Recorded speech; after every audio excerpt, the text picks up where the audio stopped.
سلام علیکم ټولو کورمیوالو وروڼو ته د سید نجیب طرف نه ډېر ډېر د سلام وي. وروڼو بیګا د موی د یوه شهید مور ویډیو اپلوډ کړې وه چې هغه ډېر تکلیف نه ډاکې ډېر مشکلاتو نه ډاکې خبرې مو ته کړې وې.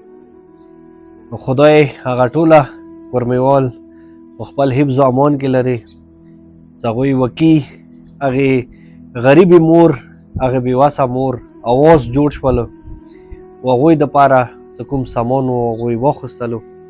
و الحمدلله هغه سامان د هغوی کور والا ته میلاو شو. خو نن یو د خوشخبرۍ خبر زه تاسو سره شیر کوم چې هغه سامان نه بعد څنګه هغه د هغوی معصومو بچیو ته ورسېدلو. نن د هغه شهید د یوې بچی ما ته ټلیفوني کې وویله چې چاچو 3 ورځې بعد منغن څه چای وچیکلې. زه خو به داسې وایم که نه کورمیوال وروڼو که موږ تاسې ټوله اتفاق و اتحاد سه هم شیعه و هم سنیان لږ ښه سوچ یو ښه فکر وکړو چې د کومه د موږ خپلو منځو کې معاملات دي همیشه دپاره به دا رب الذوالجلال ختم کړي. هغه سوچ هغه فکر هغه دغه دی چې د څومره معاملات دي که بجای مو هغه معاملات 30% ته حواله کړو که مو خپلو منځو کې کینو د دریام فریق ته نه وباسو نو دا معاملات به همیشه دپاره حل شي. دریام فریق هغه ټولو ته پاتې دی ما ته ایکسپلینیشن ضرورت نشته دی چې دریام فریق څوک دی خو بیا یا خامخا انسان دی ذهن و ګمان کې دا سوچ رسید چې یاره د سید نجیب د دریام پرسن چوک خیي په کور دی دې ویډیو کې لږ مینشن کړی وای. ما دریام پرسن چې کوم دی هغه کس دی چې هغه همیشه دپاره هغه دا کوشش وي چې په راچینور کې امن رانه شي. هغه همیشه دپاره یو داسې علاقو کې اوسي چې هغو علاقو نه راځي هغه بېګناه قتل عام کوي. ما دریم کس مطلب دا دی هغه کس څنګه همیشه دپاره غواړي چې کورمې کې کونډې بورې یتیمان غریبان و مسکینان و بې اسرې کسان پیدا شي. دریم کس ته مو مطلب دا دی چې هغه همیشه دا سوچ دی چې دا کورمه چې کومه دی مکمل طور باندې خالي کړو. هغوی سوچ فکر داسې جوړ شوی دی چې د کوم کاروبار دی دا تباه شي چې د کوم د معاملات زندگی دی دا تباه شي د بچي چې کوم تعلیمونه کوي دا تباه شي چې د کوم هغه ډېره ښکلې علاقه دی زرخیز زمین دی هغه زرخیز زمین دغه ټوله چې کوم دی هر یوه طریقې سره دوره ټارچر کو چې هر یو کس مجبور شي چې د پراچینار چې کوم دی پرېږدوي. خو زه دغې ویډیو په ذریعې هغو کسانو ته دا میسیج ورکوم چې الحمدلله اوسه پراچینار کې هم اهل تشیع و هم اهل سنت